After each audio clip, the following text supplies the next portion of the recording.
So, what do you think about this crowd tonight? Looks good. What do you think Hodge would say to you if you were, if he could say anything to you right now?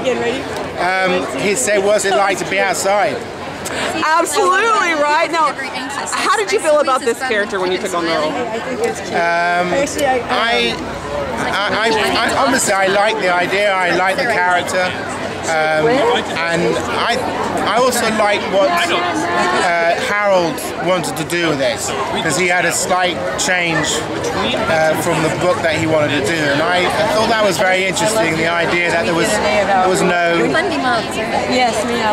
no Harry Potter sort of magic moment where magic happens when the curse is lifted from him, and that it was his idea that it was in his head. It was a psychological thing.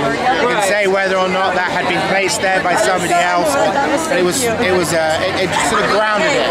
So I loved all those little tweaks that he had. That's great. Now, are you? You're obviously not in the next film. Are you ready to